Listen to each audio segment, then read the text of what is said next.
Salutations, chers amis. Je présente à votre attention les dysfonctionnements et pannes les plus courants qui surviennent sur la Citroën C5. La pompe du système, située dans une niche sur le garde-boue droit du compartiment moteur, se noie avec le temps en raison d'un drainage de niche obstrué. Avec un peu d'habileté et des mains habiles, le système est tout à fait récupérable, mais nécessite des réparations préventives en temps opportun. Si tout est bien fait, elle plaît par un travail de qualité, même si la tenue de route de la voiture est un peu spécifique. Si l'ancien propriétaire était adepte de la philosophie « toujours en forme », l'acheteur subira un deuil avec une probabilité de 146%. Outre l'hydraulique elle-même, les aubes directrices des suspensions, que j'ai brièvement évoquées au début, nécessitent également une attention particulière. À l'avant, tout est assez fiable et simple, mais à l'arrière, le bras oscillant est fixé à l'aide d'un roulement à rouleau et les dommages causés aux anthères entraînent leur écaillage. Le roulement lui-même n'est pas si coûteux à remplacer, mais un roulement endommagé tue rapidement les surfaces d'appui. La direction de la voiture est assez forte. Avant le restylage, les voitures équipées d'une pompe de direction assistée conventionnelle allaient bien. La durée de vie du rack est constamment supérieure à 200 000 et il n'est pas sujet aux fuites et aux chocs. Le plus souvent, les tubes du système tombent en panne, se corrodent et fuient. Le système utilise un circuit hydraulique commun avec la suspension, et il y a un capteur de niveau de liquide. Les voitures après restylage ont une direction assistée électrique. La pompe est devenue électrique et beaucoup plus sensible à la température du circuit et à l'état du fluide. De plus, lors du remplacement du LDS dans le circuit principal, ils oublient souvent de le changer dans le système de direction assistée, bien que pour ce faire, il suffit de tourner le volant pour que l'ancien liquide sale soit évacué. La pompe a une bonne isolation phonique, et son hurlement ne se fait entendre que juste avant la mort, il vaut donc mieux ne pas oublier son entretien. Aux causes d'usure purement mécanique, il existe également des causes électriques. Il arrive que les contacts de l'unité BSM déjà mentionnée, qui souffrent depuis longtemps, grillent et que le réservoir de lave-glace effiloche également le faisceau de câble de la pompe. En raison de sa fixation inférieure infructueuse, il change légèrement de position, touche le faisceau, et la saleté et les vibrations détruisent progressivement le câblage sur plusieurs mois ou années. La C5 est toujours à traction avant, mais il existe de nombreuses boîtes de vitesses différentes. Commençons par la mécanique. Les voitures à essence équipées de moteurs 1.8 et 2.0, ainsi que les moteurs diesel 2.0 junior de 90 chevaux, sont équipés de transmissions manuelles de la série B45J. Avec un moteur à essence de 3 litres, ainsi qu'avec de puissants moteurs diesel 2.0 et 2.2, avant le restylage, il existe une transmission manuelle ML5 plus puissante, et après le restylage, une ML6C à 6 vitesses. Il n'y a pas de « mauvaise » et de « bonne » série. Il n'y a pas de problème particulier avec les boîtes de vitesse manuelles. Sinon, si vous surveillez le niveau d'huile et le changez au moins de temps en temps, les boîtes ne causeront aucun problème jusqu'à ce que le kilométrage atteigne 250 000 à 300 000. L'usure des synchroniseurs n'est pas particulièrement perceptible, et il y a aussi très peu de différentiels cassés. Avec les transmissions automatiques, tout est bien plus amusant. Les voitures plus jeunes, les essences 1.8 et 2.0, ainsi que tous les 2.0 diesel, disposent de la véritable boîte de vitesse française à L4. Le diesel 2.2, ainsi que le V6 essence 3.0, avant restylage, ont le ZF4 HP20 allemand, et après restylage, le soi-disant AM6, qui est en fait le japonais Aisin TS80SC. Les transmissions d'origine étrangère de tout type sur la C5 sont rares en raison de la faible prévalence de modifications puissantes, c'est pourquoi la principale transmission automatique de la Citroën C5 est la légendaire AL4, une parente des DP0, DP8 de Renault. Cette transmission automatique à 4 vitesses à commande électronique s'est avérée très durable, non pas en raison de ses avantages exceptionnels, mais parce que ces transmissions sont très bon marché pour PSA. La boîte de vitesse maintient un couple jusqu'à 200 à 210 Nm, est très sensible à la surchauffe et ne se distingue ni par sa dynamique, ni par son efficacité, ni par son bon fonctionnement. De plus, le système de refroidissement de cette transmission automatique est conçu comme un échangeur de chaleur dont les performances sont insuffisantes pour nos conditions urbaines typiques, et l'intervalle d'entretien est totalement inadapté aux conditions de fonctionnement. Tout cela ensemble ne fournit que 80 à 120 000 km de fonctionnement relativement sans problème, puis des secousses, des réparations et d'autres problèmes. L'essence de tous les problèmes est la surchauffe, ainsi que la sensibilité du système hydraulique à celle-ci et à la pureté de l'huile. Dans le même temps, le convertisseur de couple use intensément les garnitures de verrouillage et pollue l'huile. Le filtre ne fait pas son travail, il s'encrasse rapidement et beaucoup de saleté se dépose dans l'échangeur de chaleur. Il coûte lui-même environ 11 900, il n'est donc pas changé souvent et le rinçage n'est pas efficace. La surchauffe, la saleté et une diminution de pression due à un filtre sale déclenchent un cycle de problèmes avec les solénoïdes et le corps de vanne. Habituellement, tout se termine par le retrait des bagues du boîtier ou par le fait que le corps de la vanne ne fonctionne pas en raison d'une contamination. En cas de surchauffe importante, la plaque du corps de la vanne se plie simplement et tous les joints cessent de fonctionner.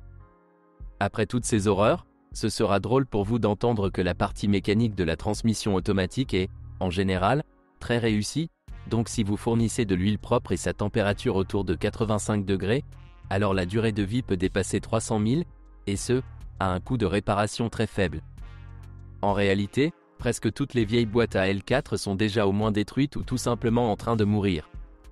De longs échauffements le matin et des divertissements similaires ne peuvent que retarder la mort de l'unité de 10 ou 2000 supplémentaires, et le remplacement des solénoïdes peut encore faire patauger le corps de la vanne si la boîte était obstruée par des débris. Un radiateur externe et un filtre à boîte externe, ainsi qu'une vidange d'huile tous les 20 à 30 000 km, peuvent faire un miracle, mais très peu de propriétaires s'en soucient immédiatement après la réparation. Il existe peu d'informations sur le ZF4 HP 2.0 à 4 vitesses. Malgré son origine allemande, on le retrouve principalement sur les voitures françaises relativement puissantes à V6 Peugeot 406 et 605, Renault Safran et Laguna, ainsi que les Alfa Romeo 166 et d'autres modèles que l'on retrouve individuellement en Russie. Le porteur, le plus courant du 4 HP 2.0 est peut-être le Mercedes Vito de première génération. Le couple maximal digestible de ces boîtiers est de 330 Nm, ce qui est largement suffisant pour le C5. Sur Runet, on sait peu de choses sur le boîtier. Des sources européennes indiquent des pannes relativement régulières de l'unité de contrôle et des solénoïdes. Les raisons de cette dernière sont un court-circuit ou une destruction du câblage, ainsi que la corrosion des pistons et l'usure du ressort de rappel.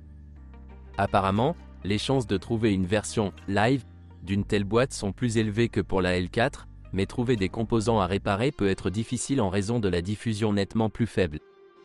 En général, ceci est assez fort par rapport aux normes des transmissions automatiques modernes à 6 vitesses, mais cela nécessite de l'huile propre, des vidanges d'huile fréquentes et un bon refroidissement.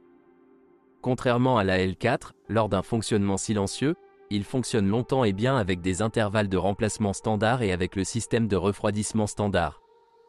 L'essentiel est de ne pas oublier qu'un fonctionnement anormal nécessite un entretien anormal.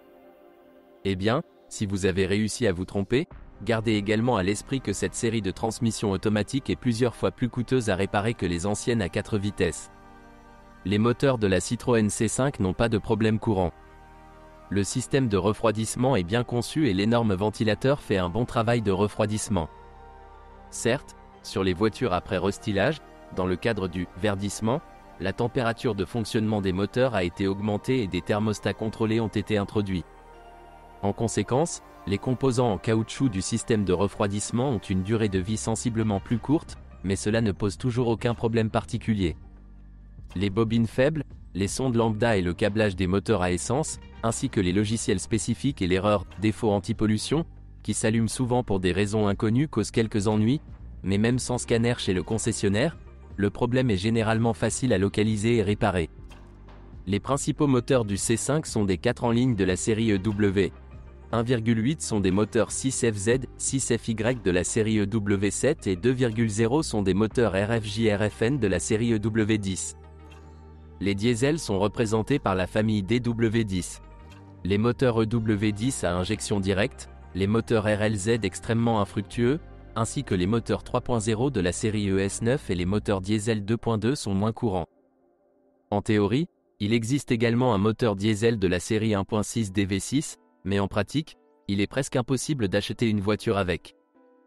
La C5 n'a pas de moteur franchement raté, à l'exception du EW10 à injection directe. Tous sont très ingénieux, bien organisés et n'ont pas de problèmes insolubles d'entretien et de réparation. Mais comme toujours, il y a des nuances.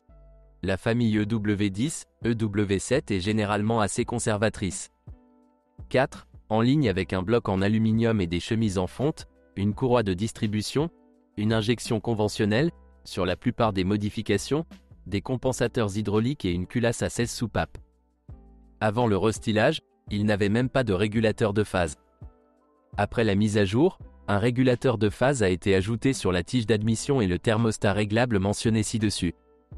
Le seul problème potentiel que l'on peut mentionner est le collecteur d'admission en plastique, mais même celui-ci est fabriqué de manière fiable et ne pose aucun problème. Avec un bon entretien, les moteurs peuvent rouler entre 350 et 500 000 avant la révision, mais le plus souvent, tout se termine par des brûlures d'huile progressives avec un kilométrage légèrement inférieur en raison d'un entretien de mauvaise qualité. Les principaux problèmes sont les fuites d'huile à travers le joint du couvre-culasse, ce qui entraîne non seulement son gaspillage et sa pénétration dans le collecteur d'échappement, mais également la mort des bobines d'allumage. Les joints d'huile ne sont pas particulièrement durables, mais des joints plus fiables peuvent être installés lors du prochain remplacement de la courroie de distribution. Un moteur EW est le cas lorsqu'il n'est pas trop liquide, mais au contraire une huile trop visqueuse et nocive, la pompe à huile ne peut pas y faire face. 10W en hiver, c'est déjà un peu dense pour lui, surtout s'il fait moins de -20 degrés dans votre région. Ces moteurs disposent également d'un système d'air secondaire et d'EGR, qui s'ajoute également à la liste des problèmes mineurs. De plus, le moteur est bruyant et on se plaint souvent d'un ralenti irrégulier à froid. L'appétit huileux est plus typique pour les versions ultérieures de moteurs équipés d'un thermostat réglable, mais en général, c'est le signe d'un fonctionnement prolongé à des températures élevées avec des radiateurs sales. Lorsque vous changez l'huile moins d'une fois tous les 10 000, cela commence à se manifester à des kilomètres de 150 à 200 000 et se termine généralement par une révision du moteur. Dans la plupart des cas, l'usure du groupe de pistons est minime, il n'y a aucun problème de pression d'huile, mais les segments racleurs d'huile sont coincés et les joints de soupape meurent, provoquant une usure accrue des guides. Lors de l'utilisation d'huile de haute qualité, d'intervalles d'entretien réduits, de modes de fonctionnement réussis ou de modification du système de refroidissement, ce problème n'existe pas même avec des kilométrages bien supérieurs à 300 000. Souvent, au stade initial, il est même possible de « guérir » avec succès grâce à la décarbonation. Les moteurs 2.0 à injection directe, d'une puissance de 140 chevaux, sont à éviter. L'expérience consistant à introduire des pompes d'injection de carburant sur les moteurs à essence a été très rapidement considérée comme un échec et la modification « progressive » a été abandonnée 2 ans plus tard. Il y avait une raison, les qualités de démarrage en souffraient, la consommation de carburant s'est avérée encore plus élevée dans la pratique, sans compter une traction inégale et une corrosion des culasses. Le propriétaire d'une telle voiture ne peut être envié, les composants du système d'injection directe sont rares et chers, et il existe également un régulateur de phase avec une plage étendue, dont la ressource est comparable à celle de la courroie de distribution, et le coût est assez élevé. La série V6e neuve de 3 litres est un autre développement conjoint avec Renault, et cette fois, contrairement à la L4 automatique, elle connaît un grand succès. Le moteur est également entraîné par courroie, avec des déphaseurs sur les arbres à cames d'admission. Il n'est pas largement utilisé, mais les critiques sont pour la plupart extrêmement positives, sauf que l'huile fuit des joints et que la consommation est élevée, ce qui est tout à fait attendu. Les moteurs diesel 2.0 DW10 sont également très bons. Les versions avec équipement de carburant Bosch, également disponibles chez Siemens, mais introuvables sur le C5, sont doublement bonnes. Les problèmes typiques incluent un amortisseur de Villebrequin problématique et le coût élevé de l'équipement de carburant, pertinent pour des kilométrages de plus de 250. Le moteur n'aime pas non plus être utilisé, sur le moment. Si vous ne le faites pas tourner et ne versez pas d'huile plus fine, vous risquez de déchirer les chemises. Sinon, c'est un moteur diesel presque parfait. Les versions avec filtre à particules FAP devraient être plus problématiques, et le système lui-même dans nos conditions est un peu coûteux à entretenir, mais l'agriculture collective résout les problèmes à moindre coût.